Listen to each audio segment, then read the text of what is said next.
Now, I will discuss a credit card accounts.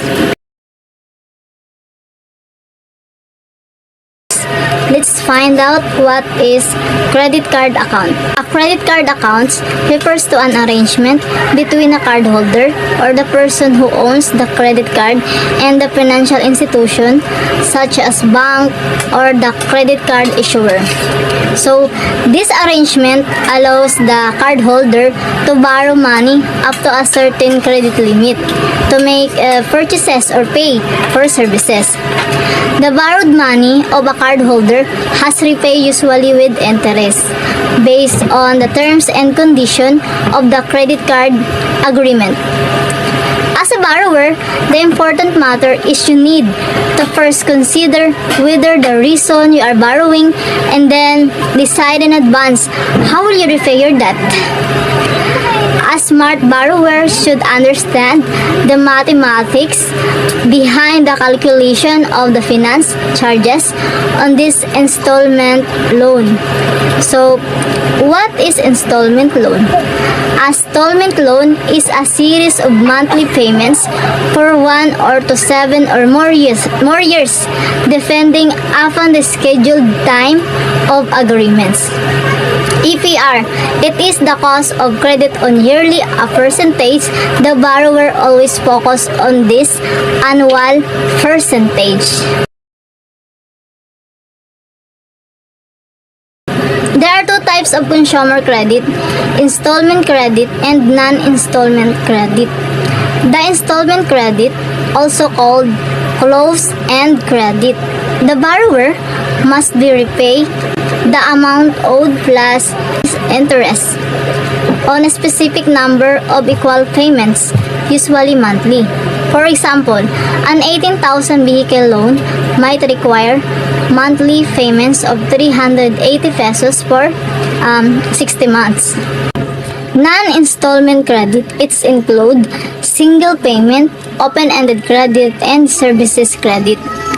As an example, a borrower might take a loan of 2,000 at 12% for 1 year. So, a single payment of 2,240, the interest on a loan of 2,000 at 12% would be 240 pesos. This due to at the end of 1 year. The cash advance is a cash loan from a credit card account that may be obtained at any kind of financial institution that issues the type of card such as Visa, MasterCard, and so on. But in most cases, the borrower receives cash such as from an ATM machine. Types of credit card. Open-ended credit is a type of credit card does not have fixed repayment term or a predetermined end date. In this credit allows the borrowers to borrow funds repeatedly up to a certain credit limit as long as they make time payments and maintain their credit worthiness. Credit will be an example of open-ended credit. Personal line credit.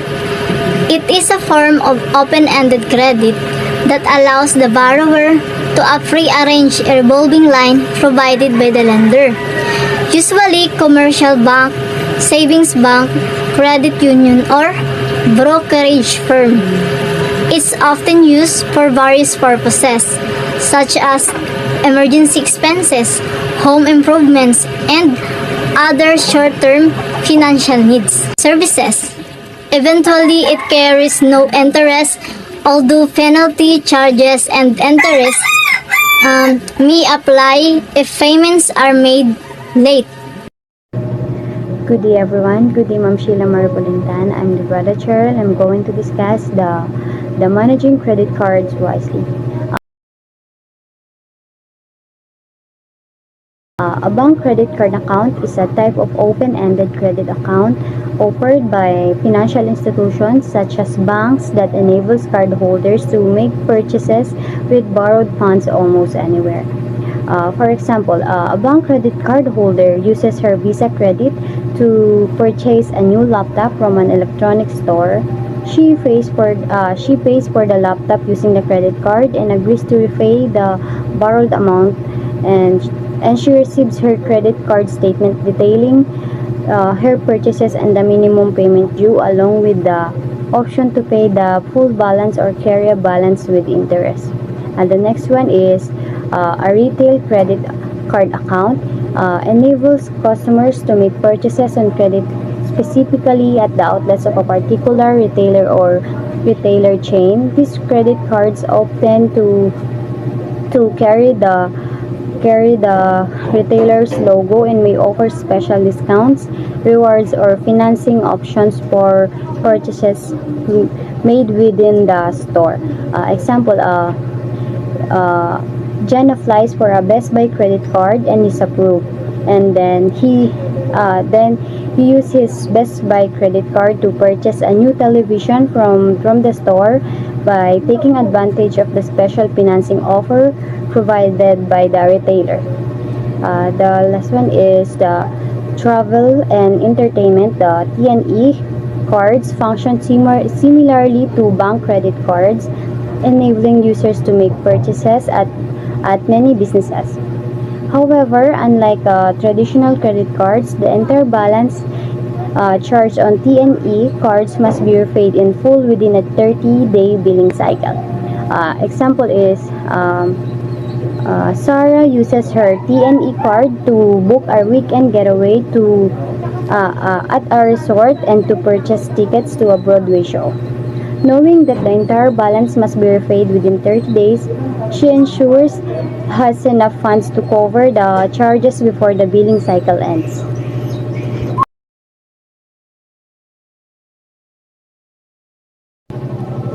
Make the following your money habits in credit cards and installment loans. Number 1 is be proactive in managing credit card balances by transferring them to lower interest accounts when necessary, minimizing interest costs. Number 2 is avoid making unnecessary purchases on credit cards by carrying a balance to prevent further debt accumulations and interest charges. Number 3 is aim to repay credit card balances in full every month or within a few months to avoid excessive interest and debt. Number 4 is regularly review credit card statements for accuracy and dispute any discrepancies to ensure financial accuracy. Number 5 is use student loans exclusively for direct educational expenses rather than an essential lifestyle or enhancement to minimize long-term debt burden. Number 6 is when opting for installment loans, prioritize those with low annual percentage rates to reduce overall borrowing costs and financial strain.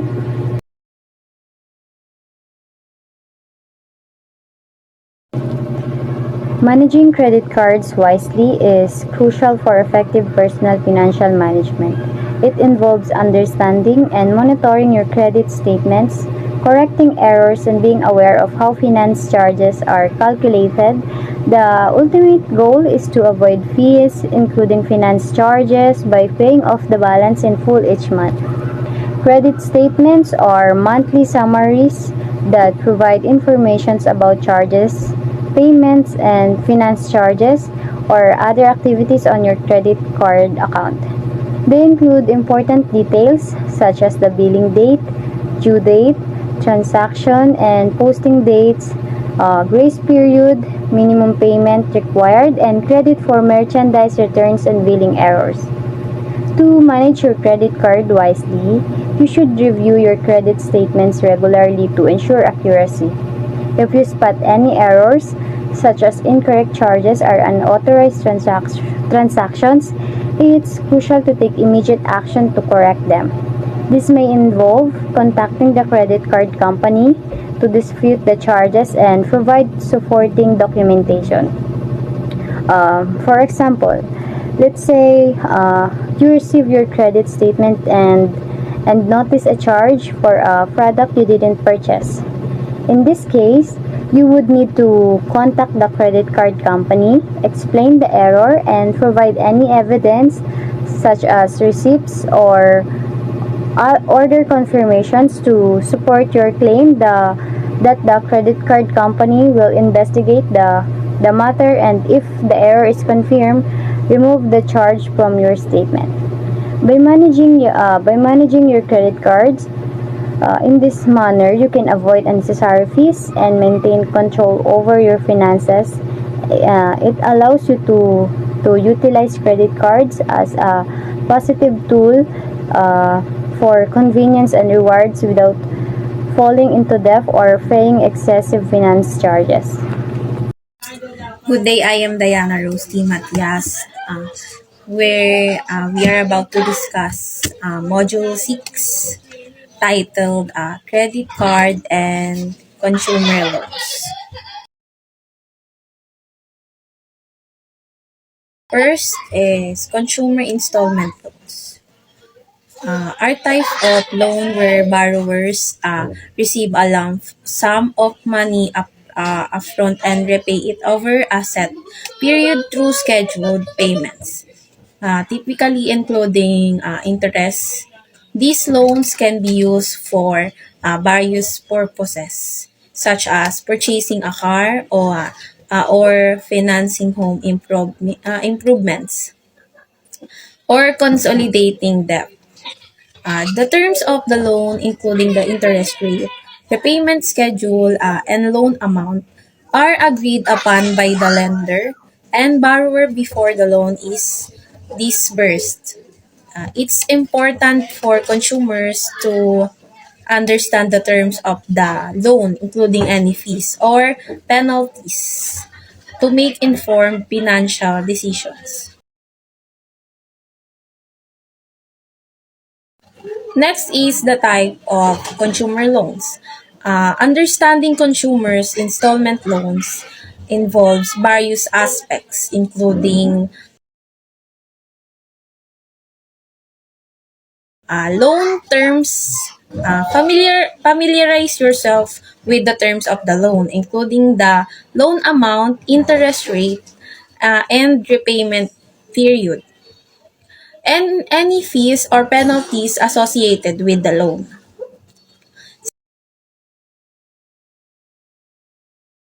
Second is interest rates. Understand whether the interest rate is fixed or variable and how it will affect your monthly payments and the total cost of the loan over time.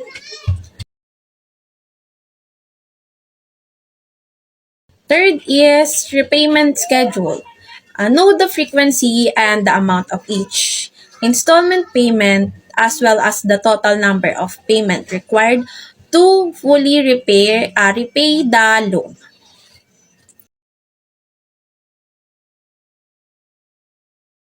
Fourth is fees and penalties. Be aware of any upfront fees such as origination fees as well as the late payment fees, repayment penalties that may apply.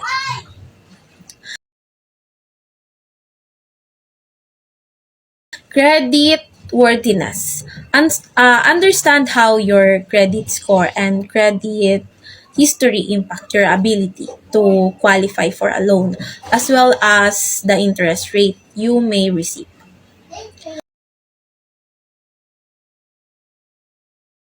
Six is loan purpose.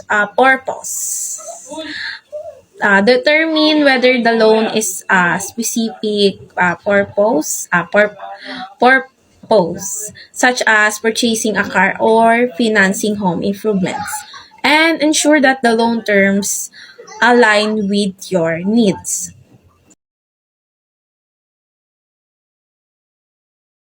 Seven is loan provider. Research the reputation and reliability of the lender or financial institution offering the loan and consider the reviewing reading reviews, or seeking recommendations from trusted sources. By understanding these factors, consumers can make informed decisions when considering installment loans and effectively manage their finances. There are two types of contract that are used to purchasing goods with installment loans.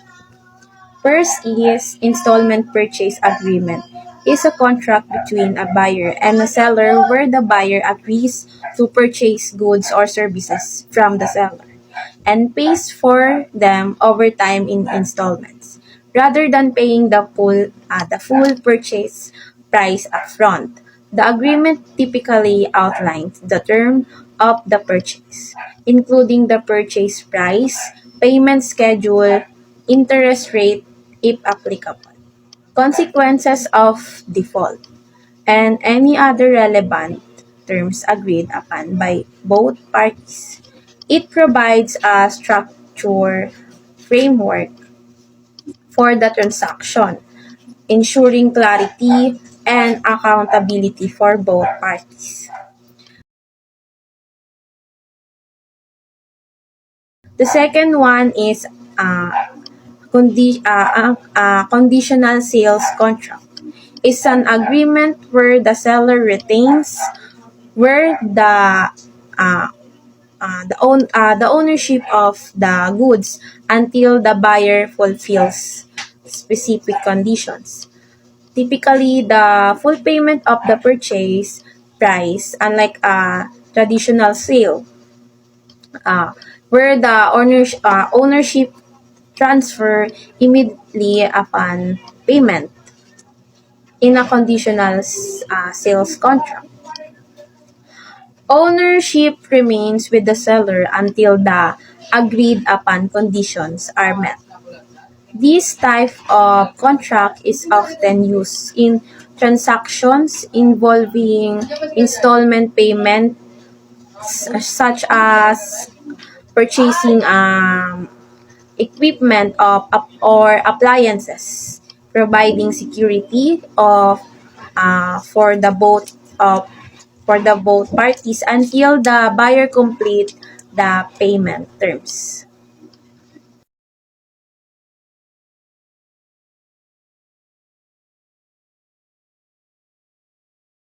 The passage explains different methods used to calculate interest on consumer loans, specifically focusing on installment loans. Here's the breakdown. 13 Lending Act. This federal law mandates lenders to disclose annual percentage rate and finance charge to credit applicants. Finance charge and APR calculation. Finance charge is the cost of credit expressed in dollars. APR, the relative cost of credit in yearly basis expressed as a percentage rate, and the interest rate quoted must be APR. Method of interest calculation. Declining balance method. Interest assessed during each payment period is based on the outstanding balance of the loan. The lender calculates repayment scheduled to have the balance period in full of certain number of months. Borrowers can adjust repayment rates up to pay up loan early. Add-on method. Widely used for installment loans. Borrow amount of determine the total repayment. The interest rate used this method to add-on rate.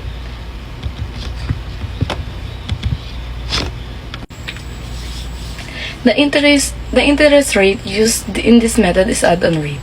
Distinct from the APR overall, the passage highlights the importance of overall understanding how interest is calculated consumer loans, as mandated by the Truth in Lending Act. They discuss the method employed to compute interest for installment loans.